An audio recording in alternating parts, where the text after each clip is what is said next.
Hello, everyone, and thank you for coming back to another OWASP meetup. We are joined by Professor Brian Glass, who is going to talk to us about what went into making the latest version of the OWASP Top 10.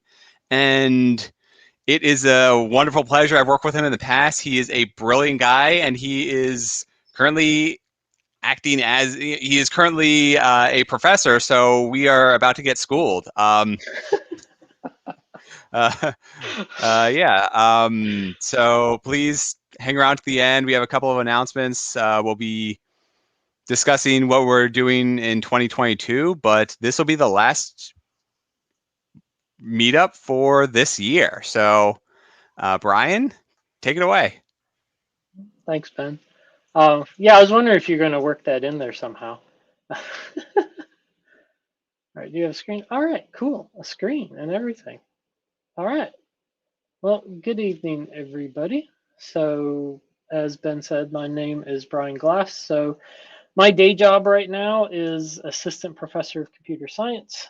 I have a cybersecurity program at my university that I built, and I'm now finding more students just about weekly to dump into it. So I'm looking forward to seeing how that goes. But what I want to share with y'all tonight is about how we updated the top 10. So a lot of times you hear about these projects, and sometimes you'll hear, oh, such and such project pumped out another update, and you're always wondering, well, what exactly went into doing that? What was the criteria? How did you come to this conclusion? And so I kind of like talking about going around and explaining to people like what made the top 10, like how did we get there from here. So that's what this talk's about, and so that's what I'm trying to be here and share with you. So there are some links on the screen. So the first one is the official release of the top 10 2021, and that's where you can find it at owas.org/top10. And then you have our GitHub repo. So everything we do related to the top 10 in terms of issues people open, changes we make, the site itself and the details, that's all public. And then we also have an external site. So the OWASP site itself is not super conducive to essentially blogs and storytelling and such. So we maintain an external site as well. So I'm one of 4 leads of the top 10. So Andrew Vanderstock, Torsten Gigler, and Neil Smithline and I, we work together. And it usually, from the time we start to the time we finish, it'll take between 8 and 12 months usually to get the top 10 out. So before we get too far into this, one of the things I wanted to show is thanks to Hugo Costa, or Costa. He is one of the graphic artists that works with OWASP from time to time. But for the first time in the OWASP top 10, we have our own icons. So we don't have to wait for somebody to make them and then debate whether or not we agree with them. We put forth the effort this time. We contracted with Hugo and tried to figure out, like, how do we create icons that represent each of these categories. And some of these categories, like injection, broken access control, stuff like that, is relatively easy to find an image that represents it. Insecure design was an interesting challenge.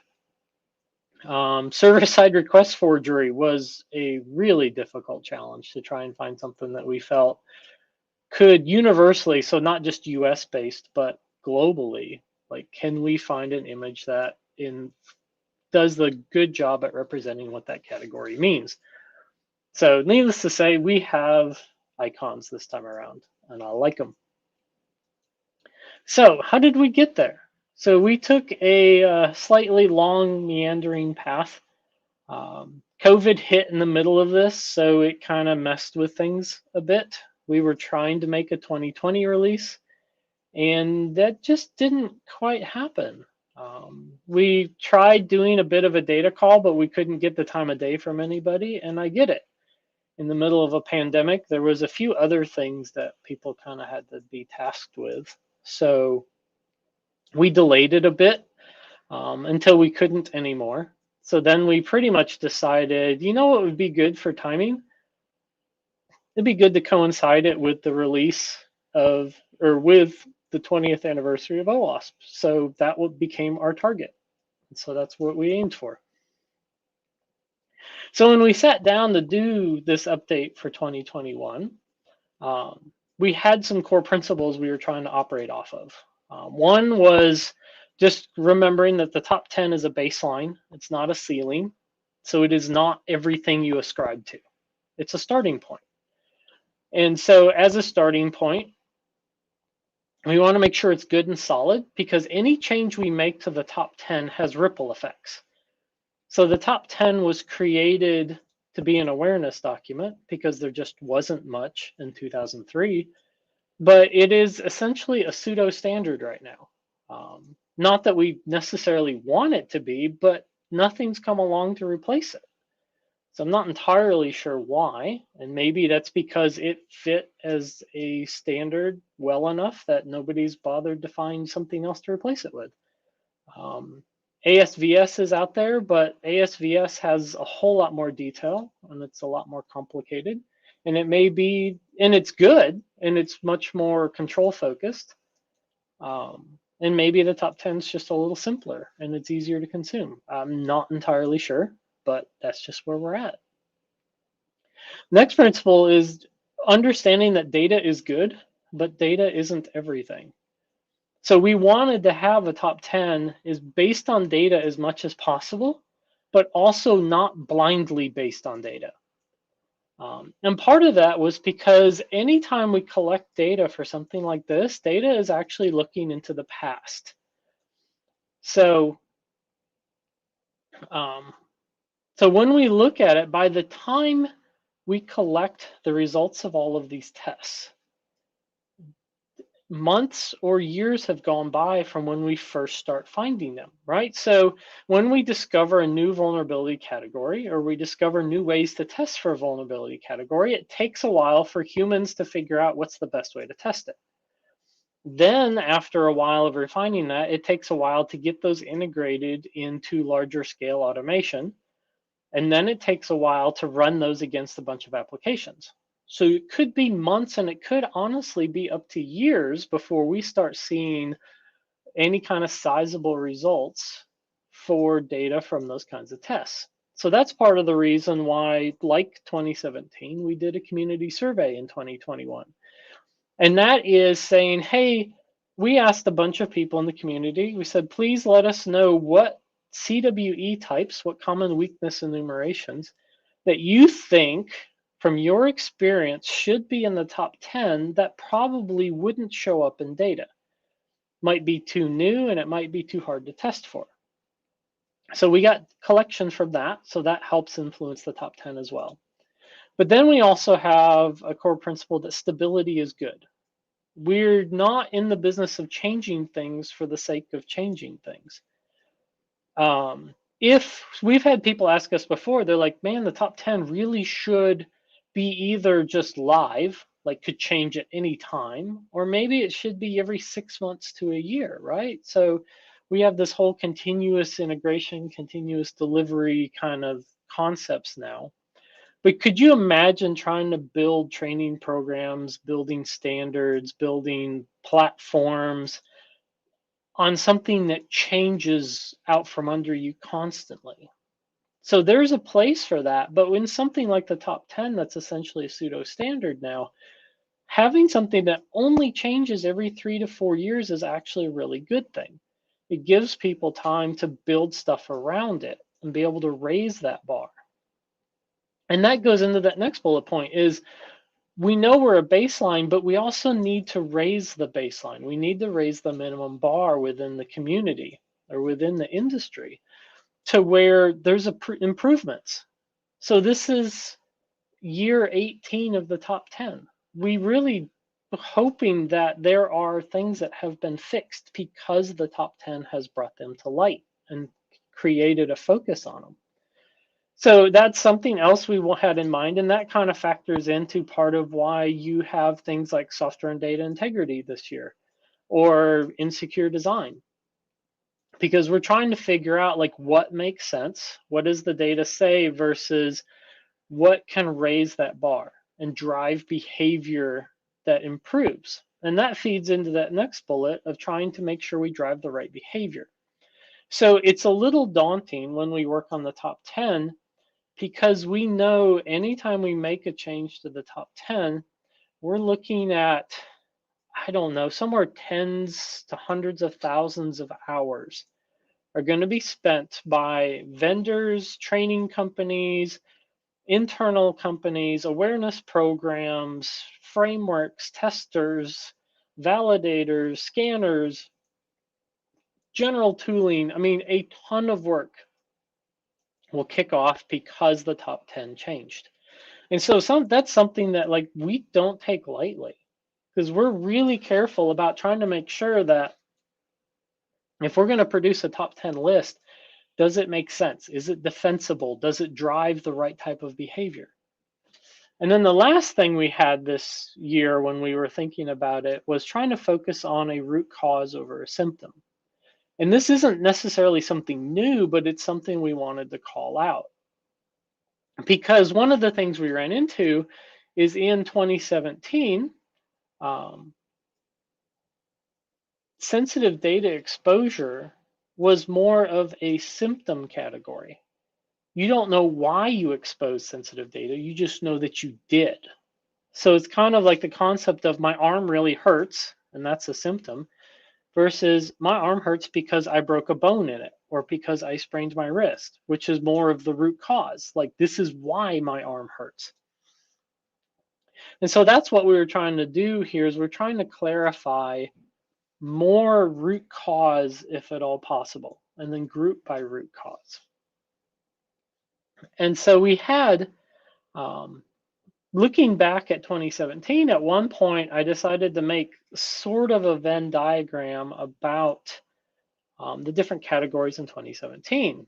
And as I started putting this together, I realized that cross-site scripting really is injection. There's not any way about it, but cross-site scripting was enough of a problem that it was separate because it needed the attention. Injection can lead to insecure deserialization or XXE, but you could also get those from misconfigurations. Misconfigurations can lead to insufficient logging and monitoring, can lead to broken access control, can lead to broken authentication. But it's also interesting that sensitive data exposure, it in itself doesn't create anything. Other things create sensitive data exposure. Misconfigurations, broken access controls, broken authentication, they all contribute to sensitive data exposure. But that's because of the name. So if you went and looked at the details of the 2017, almost all of the CWEs associated were all crypto related. It was like weak or broken cryptography. And so we realized that sensitive data exposure on its own is actually a whole different type of thing than what it ended up being morphed into from the 2017. And also notice these arrows are directional. Like broken access control rarely doesn't create security misconfiguration. And it only goes one way. And then we had at some point, somebody tried drawing one of these and they're like, everything fits in the A9. Not really, because if you think about it, A9's really this kind of stuff in third-party code, not the kind of stuff in first-party code that you would end up having to fix or deal with. So there's different ways to have to fix these things. The other thing I wanted to provide is some concept of when we say the top 10 is a baseline or a starting point, like in what context, what does that mean? So one of the other OWASP projects I work on is OWASP SAMM. So this is essentially an exploded diagram of SAMM. So looking at the software assurance maturity model, looking at the different business functions and the security practices and the activities within those practices. So traditionally the top 10's usually around, like in 2017, you'd see it in security requirements because people would make requirements to address the top 10. You'd see it in control verification because people had to test those requirements related to the top 10. And then you might see it related to like software dependencies.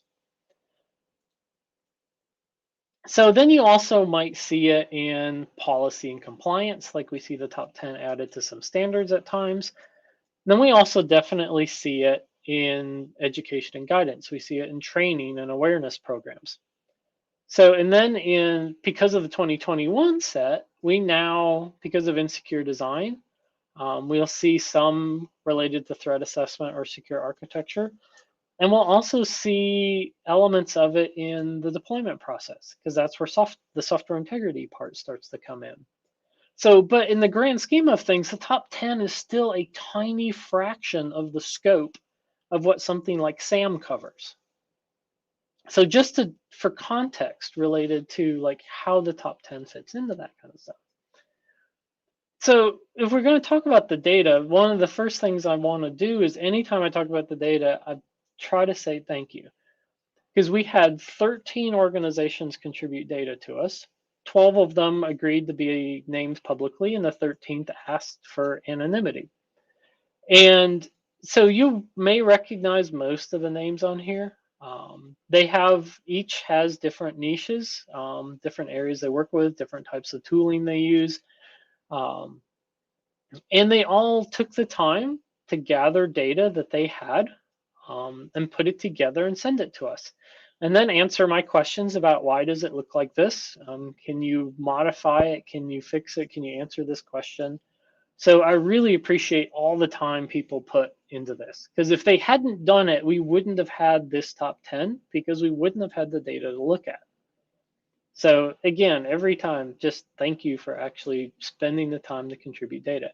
And if you have data, then I highly recommend or request that you contribute next time around. Because we had over 500,000 applications represented in the data this time. It's the largest set I know of publicly that's comprised, because most of these organizations will produce their own annual reports, but they don't share it with each other. So that they're willing to share it with OWASP as a third party is just simply amazing.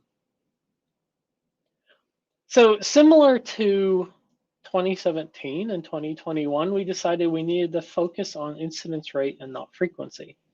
So if you remember, this is the concept of we're trying to figure out what percentage of the population of applications that are tested for particular vulnerability types, what percentage actually had that vulnerability type. Now, I don't care that if you had SQL injection, I don't care if you had 100 instances of SQL injection or one. Doesn't matter for these purposes. As long as you just had one, then you had one, and that's all I care about. That app had at least one instance of SQL injection. The problem we've seen before is frequency data, especially from automated tools, has a tendency to drown out what percentage of the population is actually found to be susceptible to a type of vulnerability. So like the original data we looked at in 2016, 2017, 85% of the vulnerabilities listed were like cross-site scripting, because when an automated tool finds an app that has a systemic cross-site scripting problem, it can find 4,000 or 5,000 instances of cross-site scripting. And in reality, that's just because there's a systemic issue. Somebody did not have some centralized validation or output encoding. So while there are times that frequency does matter, because it can tell you whether this is a one-off or a systemic problem, for our purposes, we're more focused on large-scale population type metrics. And so that's why we look at incidence rate. In 2017, when we asked for data, we had inherited a data call that asked for like 30 specific CWEs. And it said, hey, give us data for these specific CWEs, and if you have any others, you can add them in this other field. Only a couple of the contributors added any more CWEs to those fields. So we basically had data for 30 fairly common CWEs to work on. So this time we decided, you know what would be really interesting is if we just said, send us the CWEs that you map for testing. Just tell us what CWEs you test for. Are we missing something? So out of those 13 contributors, we had almost 400 different unique CWEs submitted to us that they were tested for. So that kind of changed the landscape of how we were going to do things, because all of a sudden we're not looking at 1, 2, 3 CWEs per category. Now we have to consider restructuring how we actually do risk categories in the top 10, because now we have data on like almost 400 CWEs that people tested. So when we ask for data, we ask that you basically give us the data in chunks. So for a given year, like between 2017 and we ended up with some 2021 data, but most of it was 2017 through 2020. Give us the year, give us the CWE you tested, and then give us the number of apps tested, so your population, and then give us the number of apps that were found to have at least one instance of that CWE. We also asked for other things like, can you tell us what type of testing? Is it like human-assisted tools or tool-assisted humans? Is it SAST, DAST, IAST, languages, frameworks, industry verticals? And it varied. Some people, I mean, and some companies simply don't track some of that stuff. They don't know, so they can't tell us. So as long as they gave us this minimum part of data, we could use that data for some of the numbers and what we were looking at for metrics. So if we break down the CWEs that we actually had, so of the 13 organizations, there was only one CWE that all 13 said they tested for. I bet you can probably guess, or at least have a close guess, what CWE that was. And that was CWE 17 or 79. And CWE 79 is our good friend cross-site scripting. Because we all know cross-site scripting, it's actually, well, there are instances of cross-site scripting that are hard to test for, but in general, cross-site scripting is probably one of the easier things to test for in general, and one of the things that it's easier to find results in. So all 13 gave us cross-site scripting. 12 organizations gave us CWE 200, which is kind of interesting because CWE 200 is exposure of sensitive data to an unauthorized actor. So that is essentially, that was a large part of the core of 2017 sensitive data exposure. However, if you read the details of CWE 200, it is actually referring to broken access control. It is saying you coughed up sensitive data to an unauthorized actor. However, it's many times used, from looking at the data, it looks like it's used a lot just to say, hey, I exposed sensitive data. Doesn't necessarily map to why. It doesn't look like it's always used for broken access control related stuff. It's more of a symptom catch-all bucket. So 3 CWEs were tested for by 10 of them. 327, which is broken or risky crypto algorithm. 89, which is our good friend SQL injection. And 352, which is cross-site request forgery. So that's not a terrible surprise that these are the ones that are most listed. The other interesting thing that we have is over 75% of the CWEs that were contributed were tested at 3 or fewer orgs. 159 of the CWEs that we got were only ever tested at 1 unique org. So one of the interesting takeaways from this is that we are beautifully inconsistent with how we categorize things.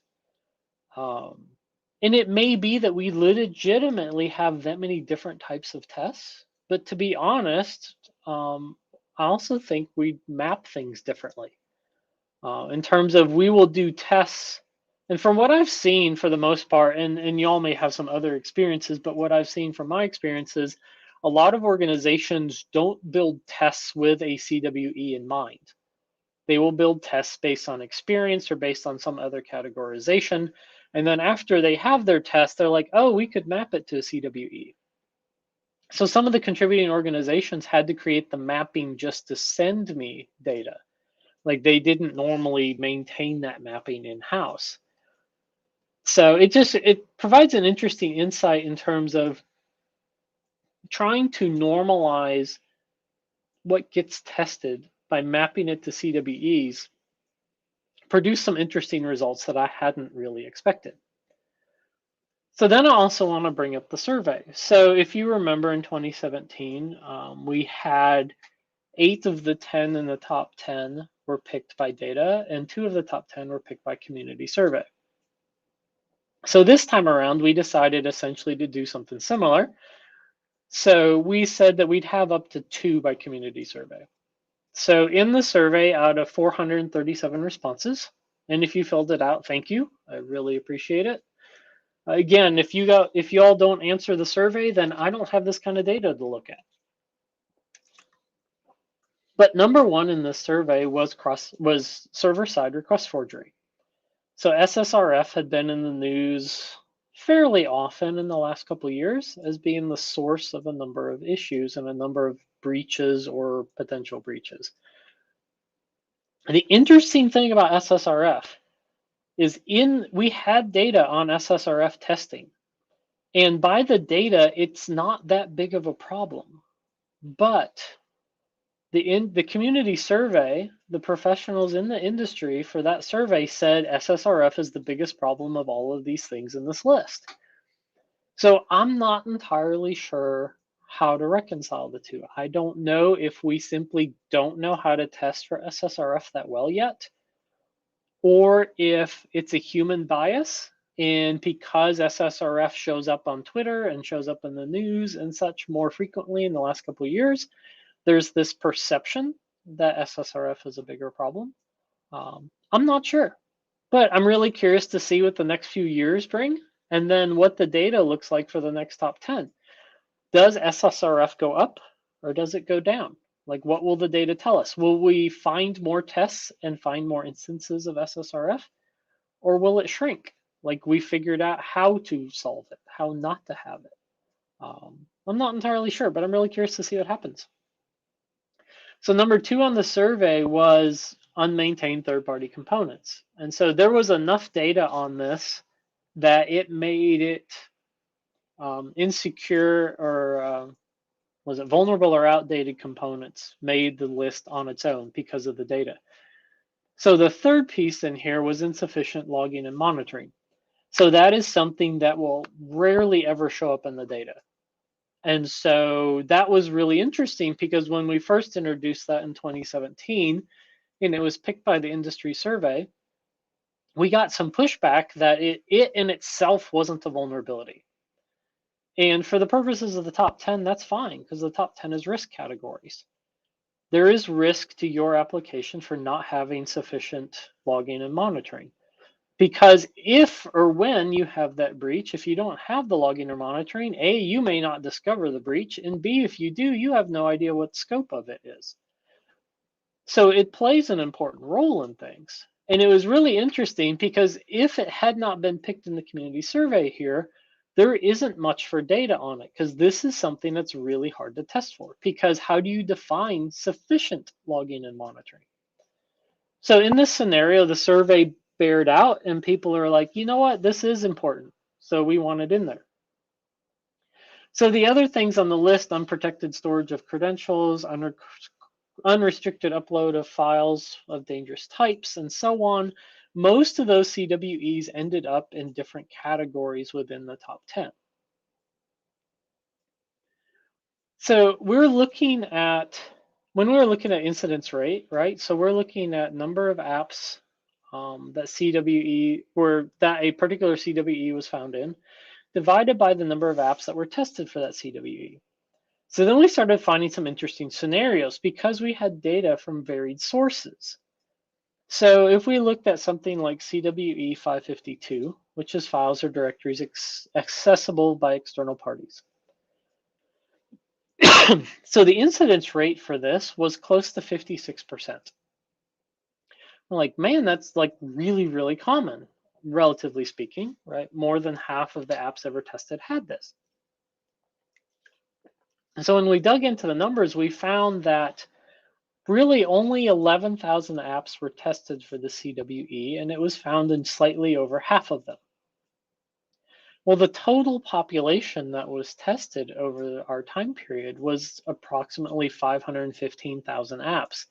So in reality, only 2% of the population was tested for the CWE. So the question now comes out, like, is this really a major problem? Is this really a 56% of all applications have this problem or not?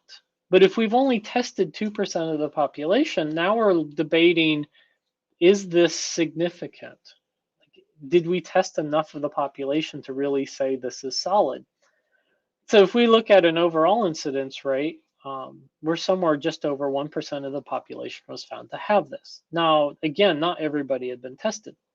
So we wanted another factor to balance incidence rate. And so we created coverage. And so coverage was essentially what percentage of the population was tested.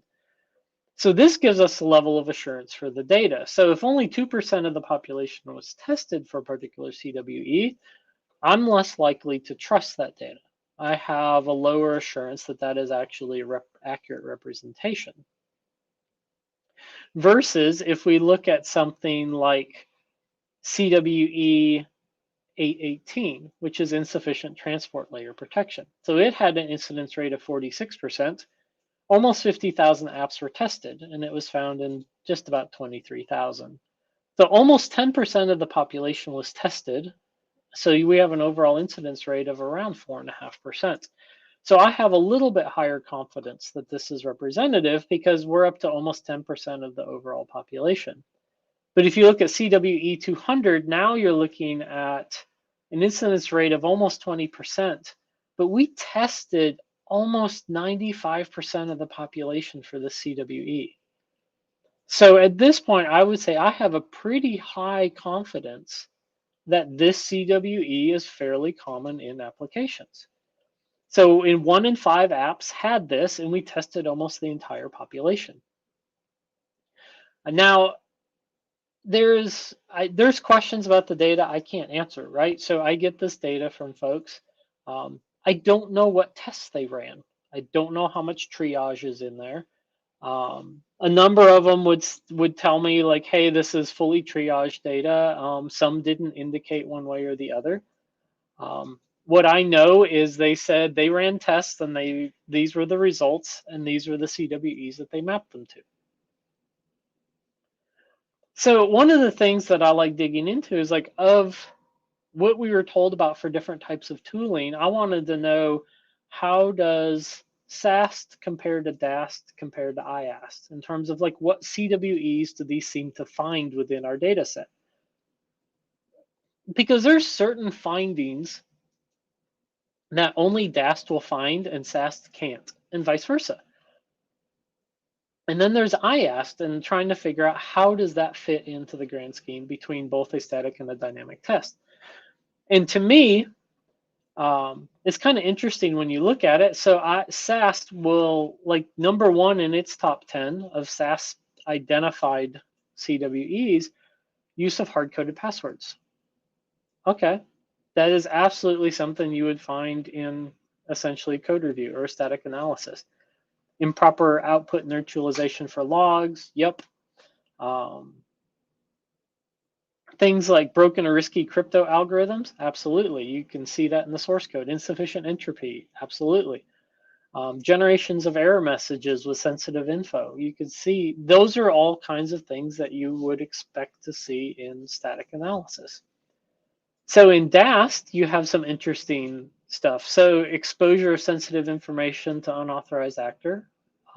Again, I think that CWE gets used a bit as a catch-all bucket. But things like CWE 614, sensitive data in session without secure attribute, you can't determine that from static analysis. You might be able to say in the code, I did not see anything in the code that sets a secure flag on a sensitive cookie. But that may not be in the application itself. You may have some external entity that sets that. It might be in a WAF, it might be in a proxy, it might be in something else that's external to the code itself. So that's something that you would really only ever see in a DAST. Insufficient transport layer. Use of unmaintained third-party components is interesting because a DAST doesn't really look at libraries for compile time or binaries. So that I am assuming, and what makes sense logically, is that's actually looking at JavaScript and other client-side third-party components that are pulled in that are outdated. So that's an interesting exposure as well. And then transmission of private resources to new sphere. So looking at resource leaks, basically accidentally sending stuff to third parties that you include into your site. So then you can look at the top 10 for IAST. And so IAST is interesting. So you have improper input validation, which I'm not surprised at all. Clear text transmission, exposure sensitive data. So IAST is an interesting animal for this. And it kind of bridges some SAST and some DAST, but it's more, in my experience for what I've seen, IAST is generally more accurate because it can see things moving. So to me, so if we look at our old analogy, right? So we used to look at crypto in terms of data at rest, data in transit, and data in process. And to me, I translate those to SAST is very similar to data at rest. DAST is very similar to data in transit, and IAST is very similar to data in process. So they all have things that they are better at finding, or only they can find. So for instance, I broke down of all of the CWE 200s for data exposure of all of the findings that I was given in the data set and then marked what type of tool found them. IAST accounted for a little over 50% of the findings for that CWE. DAST was a third and SAST was 16%. If you look at SQL injection, that's quite dominated by static analysis because it's going through, and I believe it's searching for SQL queries. I think IAST is really good at telling you whether or not SQL injection was actually possible at the time. But for whatever reason, it has a smaller percentage in here. And it's possible that it's because SAST had a higher number of false positives in this data, and I'm just don't have that visibility. Cross-site scripting is interesting. It's actually fairly well balanced between the three. Again, that's something that can be found in multiple different ways. But you look at something like CWE 331, insufficient entropy, and SAST is the only thing that ever looked for that. And part of that is to find insufficient entropy, you basically have to know what was your pseudo random number generator or something along those lines. And that's usually pretty much just a static analysis. You can't determine that really from a DAST. I mean, you could given enough time, right? So something like that broke WEP, but you had to have a ton of data to actually figure out that there's insufficient entropy. SAST is much easier to find that. In contrast, you have clickjacking, CWE 1021. It's not called clickjacking, but it's essentially clickjacking. But you won't find that in a SAST because you really find that when you render the results. And that is similar to cookies. It is something that you would only really ever find in a DAST. So I'm still playing with looking at the overlap. Some of the research I've seen before, it's usually if I remember right, between 10, 15% overlap between the different testing types. So, I mean, basically at the end of the day, one of these won't find everything. It simply won't, because there are certain types of vulnerabilities that can only be found by different types of testing. So it's not really a question of which of the three should I have, but it's really a question of how do I integrate all three types, because each finds something else. So one of the other things we realized is, so you look at the basic formula of risk is likelihood and impact. Now, I'm not going to get into likelihood usually doesn't have the element of time, and I really dislike this base risk calculation, but for our purposes, we'll go with it. So incidence rate covers likelihood. We also kind of have coverage in there for likelihood, but we need impact. So in 2017, what we used for impact was essentially exploit detectability, which is actually kind of likelihood, and then technical impact.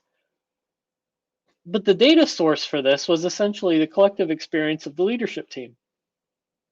So we argued with each other for about 6 hours over, on average, for SQL injection, what's the exploitability and what's the average impact. And we did this for each of the categories, and we argued back and forth on a 3-point scale, low, medium, high, and that's how we ended up with that part for 2017.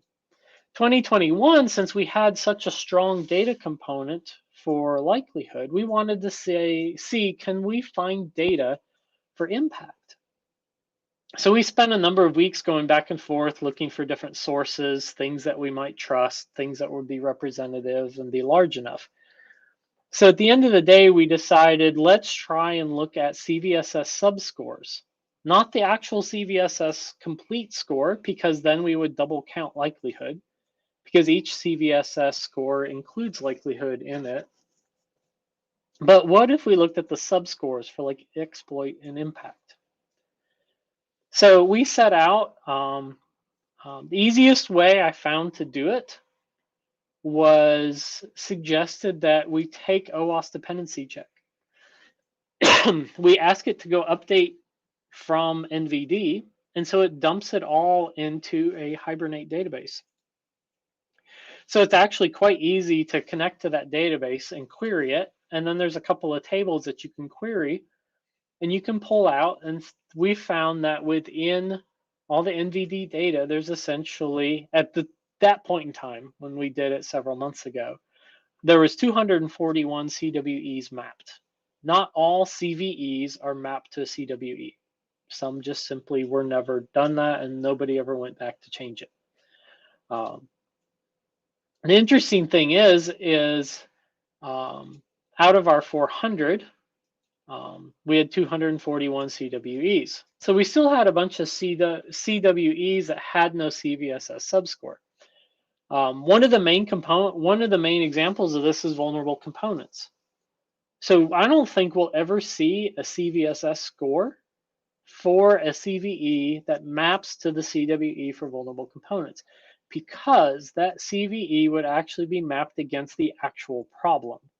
Not the fact that you used the component with that problem, but it would actually be mapped against the vulnerability itself. So if you look at the top 10 CWEs mapped in the CVSS data, other and no info were definitely more prevalent, but then you have cross-site scripting because you're looking at frequency. So it's not surprising that cross-site scripting's in there. You have CWE 20, which is the input validation, 89, which is SQL injection, our good friend 200 again, and so on down the line. The really interesting thing is only 20 CWEs have more than 1,000 CVEs in them. Of all of the CVEs that we had, 125,000 were mapped to CWEs and 35,000 just weren't. They weren't mapped to anything. Only about 70 CWEs have more than 100 CVEs. And about 65 of the CWEs that we had have only 1 or 2 CWEs assigned to it, or 1 or 2 CVEs assigned to those CWEs. So the other thing we ran into is when we looked at CVSS data, we had CVSS v2 and CVSS v3. So approximately half of the CVEs had CVSS v3 because of the changeover when MITRE changed from CVSS v2 to v3. They didn't go back and retrofit all of the previous ones at that kickover. So approximately half of what we had version 3 data, and half had only version 2 data. The interesting thing is if you graph the impact, they don't align anymore, like something changed. And so I had to spend some time digging into the formulas related to CVSS and try and figure out why, like what changed. So in version 2, you had a range from somewhere around just about 3 to 10. Those were your impact scores. Well, when you went to version 3, the impact scores all of a sudden are somewhere just a little over 1 to somewhere just a little over 6. So something absolutely changed. So what happened is in CVSS v2, exploit and impact could, in theory, be scored from 0 to 10. Practically, it was usually about 3 to 10. But then they would knock them down by 40 and 60%, so that they were effectively 4 and 6 instead of 0 through 10 in terms of their max. But in CVSS v3, they simply said, this is your upper limit. So your upper limit for impact in CVSS v3 is a 6. You can never score higher than a 6. The other thing that's interesting in here is you can see the amplitude gets larger as you go to the right, and that's because this is a frequency. So the CWEs on the left have the most, and when you get to CWEs on the right, there's only like 1 or 2 here. So you have a wide range in terms of variation and amplitude there. So if you actually compare the two, so if I weight impact from CVSS 2 to 3, I find that even though they changed the formula, and even though I can account for that, on average, on CVSS v3, they still score almost a point higher on average than they used to. So that's also kind of interesting. That tells me something else may have changed, or we just gave it more weight in its own. Because on average for these CWEs, in CVSS version 3 scoring, the impact scores, even when you normalize the two, you weight them, you're almost a point and a half higher on average. So something similar happens in CVSS exploit subscores. So in version 2, you would range from 4 to 10. That's just where you're at, about 3.8, 3.9 to 10. And then if you look at version 3, all of a sudden it drops down really low. So you're looking at essentially 1 to 4 is your range. So quite a bit different in that respect. But again, it doesn't get knocked down later in the formula. That's just where we're at. So if we normalize those, we find that on average, exploit scores are lower by almost half a point in CVSS v3 versus v2. So it's kind of curious when we look at that. So our formula essentially for putting things together is on one side for likelihood, we have testing coverage and incidence rate. And on the other side for impact, we have the CVSS subscores for exploit and impact. In general, if you've talked with me at length, I'm not crazy about how CVSS scores are. If you look at a distribution, there are almost no 9s. CVSS has a bunch of 8s and it has a bunch of 10s, but almost nothing at 9. So it's a really weird distribution of overall CVSS scores to me. It just doesn't make sense. But for the purposes of the top 10, exploit and impact subscores made sense because we would on average understand of things that were found for these CWEs, what type of exploit or impact did we find? And then we also added in total occurrences because there's something to be said for the total occurrences of number of apps that things were particularly found in. So that contributes to the risk that we're more likely to find it or not. So we have our not so secret formula. So when we went through, we went back on a number of different ways to do this. We categorized, recategorized. We probably spent 3 months creating categories and putting CWEs in them. So on average, in 2017, the number of CWEs in a category was somewhere between 1 and 5. In 2021, there's approximately 20 CWEs on average in each category. The ranges go from 1, so SSRF is a single CWE category, and it's an anomaly this time around. And to be honest, SSRF will probably either drop off or be folded into another category in the next top 10. But because we're an awareness document, we do things like this because we want to shine light on SSRF. The hope is that by the time we come around to the next top 10, there really isn't much left to cover. Like we've done a lot, hopefully at the framework level, to get rid of SSRF. We'll find out. Maybe I'm just dreaming. Maybe we'll actually pull it off. But then on the upper end, so insecure design has somewhere close to 40 CWEs in it. Now, insecure design is very deliberate. It is not like a catch-all. All of these other things stem from insecure design. Insecure design is CWEs that were, and I went through in excruciating detail and a lot of time digging through every individual CWE. Insecure design is typically a CWE where it says, hey, this CWE comes from a design decision or an architectural decision. And it's usually more of the absence of a control. It wasn't that you tried and failed. It was more that you never realized you needed to make the control in the first place. So the thing is, too, with insecure design is it's a challenge. You can have a perfect implementation of an insecure design and still have vulnerabilities because you didn't know to put controls in certain places. So you have vulnerabilities because you simply never wrote the control and put it in the right place.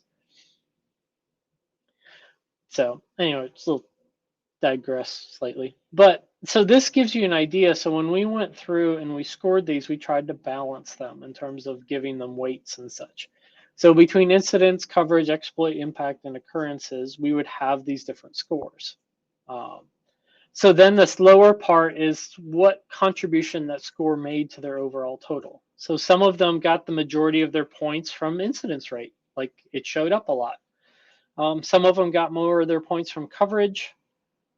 Some of them got more of their points from impact or occurrences, things along those lines. So if you actually look, in reality, based on the scoring, and again, we went through multiple iterations of this scoring. Because at the end of the day, you know, it still has to make sense. It still has to be defensible. Insecure design is actually scored slightly higher than injection. But defensively, we actually switched the two. And we put injection at number 3 and insecure design at number 4. Because injection actually was coming down from number 1. And it was much harder to defend that a new category of insecure design would actually be ranked higher. Now, in reality, the top 10 ranking, it's more important that you're in the top 10 than your number 3 versus number 6 kind of thing.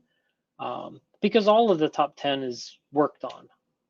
If you're in there, you're in. That's, you know, it's not really an exclusive club, but you're in the top 10. So the rankings have, I mean, we've gone through and we've tried to say, hey, 1 is more risky than 2. But at the end of the day, they're all things you really need to deal with. And the last thing I wanted to mention on this before I forget is we looked at doing averages and we looked at doing high water mark. The problem with averages is once you get enough data together, averages hide a lot of interesting things. One example is back several hundred years ago, the average life expectancy was like mid-30s, low 40s. But that wasn't because people actually died in their low 40s or early 40s. It was more because the infant mortality rate was super high. So a ton of kids wouldn't make it past their 5th or 6th birthday. But if you did, you were more likely to live into your 60s, 70s, even 80s, even back several hundred years ago. But what happened is when you averaged out all that super high infant mortality rate with the people that survived it, all of a sudden you had this average that made it look like nobody got past their mid-40s. And so that's just an example, but that's one of the reasons why I'm not terribly crazy about averages, because they have a tendency to hide things. So there's a fairly common industry standard for picking high water marks. It's like what NIST picks for data classification and other things like that. So we decided to go with high water mark for incidence rate for these different categories. But where do we go from here? So one of the things, and part of the reason why I do this talk, is I'm trying to get people to be more consistent with CWEs. A bunch of the CWEs that we got are actually classified as retired or archived. They shouldn't be mapped to anymore. They were deemed invalid, or they were replaced or superseded by something else. So when you map findings in your tools or in your test to CWEs, please make sure the CWE is still valid. Try not to map to CWE category. It's not really cheating, but it doesn't really help. It just gives you this high level category. Better to map to specific as you can, because we can group later, but if we start grouped, we don't really know what the root cause is. The other interesting challenge is not all CWEs are root cause CWEs. Some of them are more symptom CWEs. They're more something you would see by observation as opposed to a root cause in terms of why there was a problem there. Then we also, one of the main goals that we have in this is trying to get enough awareness for the creators and maintainers of languages and frameworks to fix it at their level, to make the default more secure, to where you have to work hard to screw up. You have to work hard to make code vulnerable, that it is more secure by default. That's really the best way to fix this. It's better than any awareness or any training, is to actually get the frameworks and the languages more secure by default. We got asked by translators why in the insecure design we said move left, not shift left. And some of it has to do with a lot of shift left in the industry right now is much more about a little bit earlier in the code phase, but they don't actually go to pre-code, to where you're looking at design and architecture and threat models and stuff that is before you start creating machine readable code. So one of the takeaways that we're hoping people get is we need to expand and assimilate security. It's not unique. It's not a ton of separate processes. It needs to exist in normal workflows. It has its place, and it needs to go both left and right. It needs to just permeate all parts of all the functions within software development. And there's a lot of security outside of code. A lot of times it's a mindset. A lot of times it's just thinking about what can go wrong or how somebody can mess with a feature before you ever lay down code for that feature. So it's a challenge. That's more of the more art than science part of software development. And so I'm really hoping that over the next few years, we continue to see growth in the area of like secure architecture and threat modeling, because we dearly need it. But that's what I had for you all. Hopefully it was interesting. Hopefully you learned something new. And hopefully you understand that building the top 10 is not a black box. It's not like magical in that respect. We don't just throw a bunch of stuff, shake the dice, and the magic 8-ball tells us what the top 10 categories are. It's very methodical, and we spend a ton of time on it. I lost track of the hours. I was in hundreds of hours before I just gave up keeping track of how many hours I spent on it. Because again, this is something that triggers a whole lot more work. And so we're really serious about trying to make sure that we produce something that is useful. So, but thank you. All right. Thank you, Brian. Yeah, so if you have any questions for Brian or about the OWASP Top 10, just feel free to throw them in the chat window right now. Chat's been pretty quiet this recording, so hopefully step it up. I do have a few questions that I can ask to carry us over.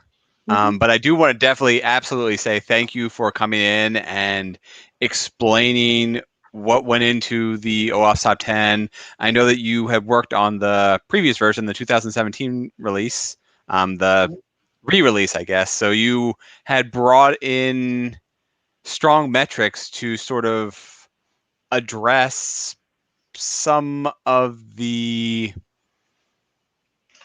inconsistencies, or to normalize all the data together.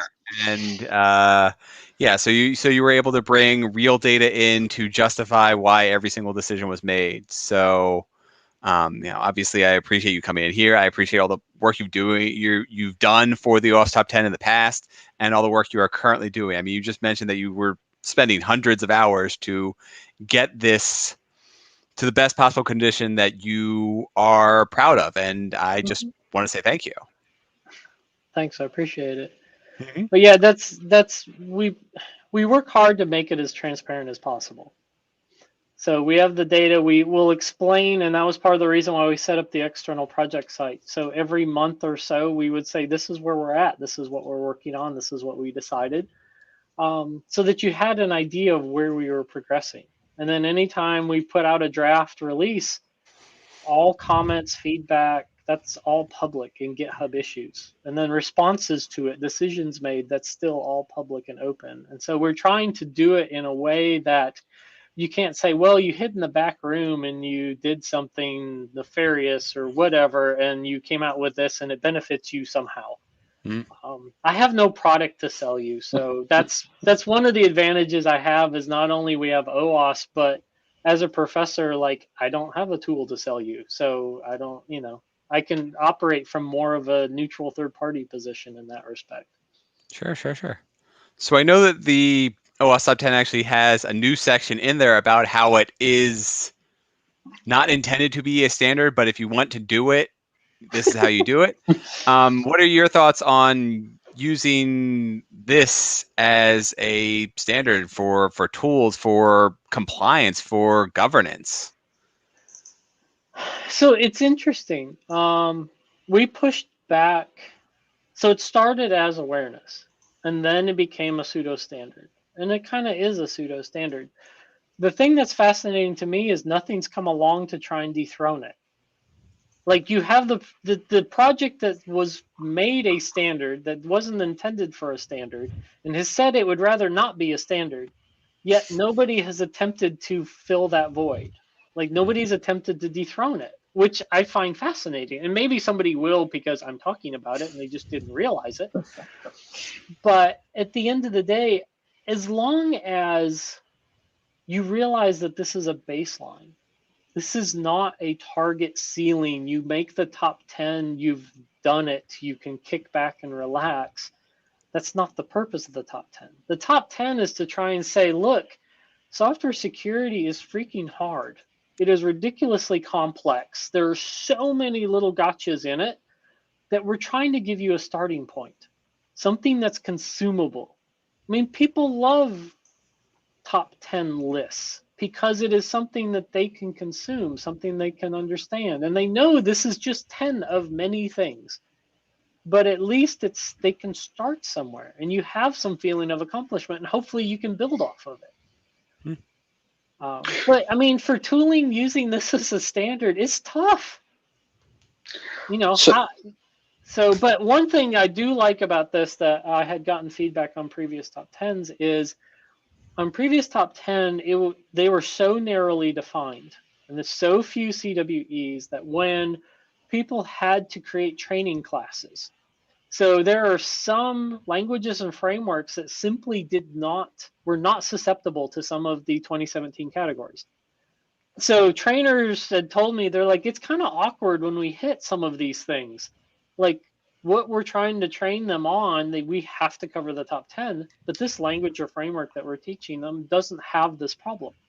So they would have to give them some generic info that says, hey, if you go to some other language or framework, this might be a problem for you. But they were quite happy to see larger ranges or larger groupings of CWEs, because then they could say, hey, there's no language or framework right now that is protecting of all of the CWEs in a category. So that they have some material to work off of. So they can say, hey, these CWEs you don't have to worry about, but these are still a problem in this language or framework. And so that expands the scope a little bit. Nice. Sorry about Abdullah, that. you were about to say something? No, so I was going to ask, in the future, are there any plans to change the data call method, or in general, were you pretty happy with how the data call went? I'd like to mature it over time if I can, but that's a lot to ask of the people that contribute. I'd like to have more assurance that it's been triaged, more assurance that there's fewer false positives in the data. I mean, it's interesting to know like how many are false positive versus not, but I will let organizations do that on their own. That's not something I need to deal with in the top 10. I'd like to get more metadata, more consistency. I'd like to see more CWEs consistently mapped to. Because we have what, 1,400? Between 1,000 and 1,400 unique CWEs right now. And there's a bunch that are hardware specific that like we'll never see in the OWASP top 10. But I have a feeling that hopefully as this industry matures, as this discipline matures, we'll consolidate essentially down to what are more common CWEs that we see. And then I'd really like to get into language specific stuff. I'd love to have variants and see what languages are completely or mostly immune to some of these issues and which ones absolutely, like if you're working in .NET, here's your top 10. If you're working in Java, here's your top 10. If you're working in Go, here's your top 10. So that you know for your language, what do you need to worry about? What are your biggest gotchas? Because to me also, if we can call that out publicly, then that hopefully will drive the creators and maintainers of those languages and frameworks to do something about them. Like, you know what? We don't really like getting called out that SQL injection is a real big problem in X language. So maybe we'll do something about it. I guess my other question was, has there been any collaboration? So obviously the top 10 is the kind of that flagship, but it has like the mobile top 10 or any of the other top 10s that OWASP does. Like, has there been any collaboration or information sharing in that regard, or methodology sharing in any regard? So that's a good question. So yes and no. So we're working on it. It's growing. So ASVS has a copy of the data as well, because they're looking at like how do their controls cover what CWEs are in the data within that. So we're collaborating with them, and that's, I think, a super useful thing. We're working with we worked with Cheat Sheets. So Cheat Sheets has created an OWASP top 10 landing page. So all the different cheat sheets that relate to each of the risk categories. Which reminds me, I need to go write the cheat sheet for insecure design related to like design principles. That's like on my list and I keep remembering it. But not for long, unfortunately. So hopefully I will. But there also, there's folks in other top 10 that they're looking at, they're like, hey, can you share your process? What was your data collection process? What is your process to generate the output so that we can have consistency between the different top 10s? Like, can we leverage each other's processes so that each of us isn't inventing our own way of doing something, but we can have some consistency. And then it helps if we have that consistent basis, then it allows them to have more time to innovate. And then those can be contributed back to the group as well, as opposed to starting from ground zero for every one of the individual top 10 lists. Cool. And then one more. So obviously there were time limitations and things that kind of got in the way. If you had more time, is there anything that you would have liked to have seen or done or been able to add to, or maybe this is something like something that you're going to put in the backlog for the next top 10? That's a good question. I mean, at the end of the day, I'm really happy with what this list came out with.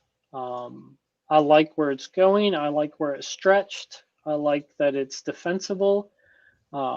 there's always a few people that are like, I disagree with it, and that's fine. Everyone has their perspectives. It depends what tooling you use. It depends what industry you test. It depends what languages you deal with. You may not see some of these things. Other things you may see all the time, and that's fine. But I also have to look at it from this is a global perspective. I'm looking at things at about the highest level you can look at. So yes, it will differ from your experience because it is a collection of thousands upon thousands of experiences. More, I'm still working on the what more would I like.